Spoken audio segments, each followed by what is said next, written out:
रामपुर सर्वजन हिताय सर्वजन सुखाय फाउंडेशन की बैठक में दुर्बल लोगों की समस्याएं सुलझाने का निर्णय लिया गया।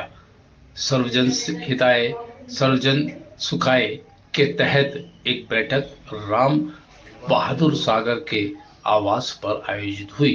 बैठक में मुख्य उद्देश्य है समाज की समस्याओं पर वार्ता हुई। मुख्य उद्देश्य था कि जन जन तक विकास, जन जन को सुविधा मिले। जो लोग अपनी परेशानियों से परेशान हैं, उनकी परेशानी कैसे दूर की जाए। गांव में जो दरिद्रता फैल रही है, अपराध करता है, उसको कैसे रोका जाए। फाउंडेशन का मुख्य उद्देश्य है कि जो लोग आसार है, कमजोर हैं, उनकी मदद कैसे करना है। बैठक में राम बहादुर भैया ने कहा कि हम गांव-गांव, घर-घर जाकर लोगों की समस्याएं सुनेंगे और शासन प्रशासन के सामने रखेंगे, जिससे कि शासन प्रशासन इस पर संज्ञान ले और मूलभूत सुविधाओं को मुहैया कराए। बैठक में मुख्य अतिथि की राम बहादुर भैया ने प्रस्ताव रखा। परवेज खान, उमेश गौतम, गोविंद जी, कृष्णपाल, जगन गौतम, एडवोकेट हरिलाल, अमर सिंह, पिंटू यादव, तेजपाल राजपूत, रमा गौतम, मुस्कान रजा, नथु देवी आदि मौजूद रहे।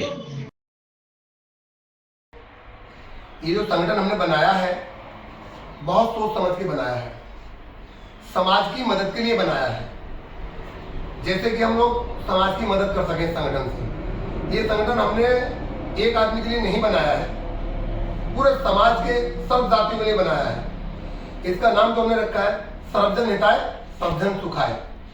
इसमें चाहे यादव हो, चाहे जाटव हो, चाहे हरिजन हो, चाहे कुर्मी हो, चाहे ठाकुर हो, चाहे ब्राह्मण हो, मतलब आप ये समझ के देखिए कि जो गरीब है वो हर जाति में है, वो एक जाति में गरीब नहीं है। बाबा साहब ने जो संविधान बनाया था, सबको आरक्षण सबके हिसाब से दिया गया था। एक आदमी को उन्होंने ऐसा नहीं कहा कि सब जाटवों को, एससी को सारा कुछ दे दिया हो।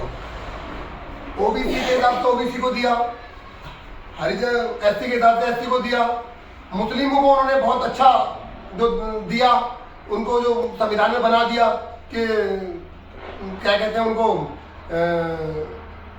क्या कहते हैं, मेरी अभी दिमाग से उतर रही है जो बात है, उनको जो कहते हैं आगे दिमाग में बता देता हूँ आपको। तो ये जो संविधान है, ये संविधान हमें ये मूल रूप से अपनी आज़ादी देता है कि हम कोई अपना संगठन बनाएं, समाज की मदद कर सकें। अल्पसंख्यक मुस्लिमों को जो कम थे उनको अल्पसंख्यक का दर्जा दिया। तो बाबा साहब ने जो संविधान बनाया था वो बहुत सोच समझ के बनाया था, बहुत सोच समझ के बनाया था। तो हमने भी ये जो संगठन बनाया है बहुत सोच समझ के बनाया है। इसमें हम लोगों की मदद करेंगे, जो गरीब है हम गांव-गांव जाएंगे और गांव-गांव जाने के बाद जो गांव में गरीब लोग हैं उनकी मदद करेंगे अपने संगठन द्वारा। हम देखेंगे गांव में कोई काम नहीं हो पा रहा है, 5 लोगों की 10 लोगों की मीटिंग बनाएंगे, उन लोगों से कहेंगे कि अपनी गांव की समस्या है वो हमें बताया करें। हम जिले स्तर पे बैठे हुए सही उनको सुविधा कराया करेंगे। ऐसे राम बहादुर एडवोकेट होने के नाते मैं समझाने की कोशिश कर रहा हूँ, इस संगठन को चलाने की कोशिश करूँगा।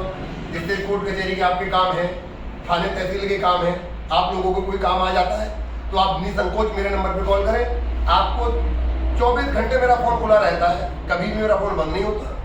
और मैं इस संगठन को लेकर आगे चलूंगा आप लोगों की मदद से। आप लोग मेरी अगर मदद करेंगे तो हम इस संगठन को लेकर बहुत आगे जा सकते हैं। इसी बात को समझाते मैं अपनी बात को विराम देता हूँ। सभी लोगों को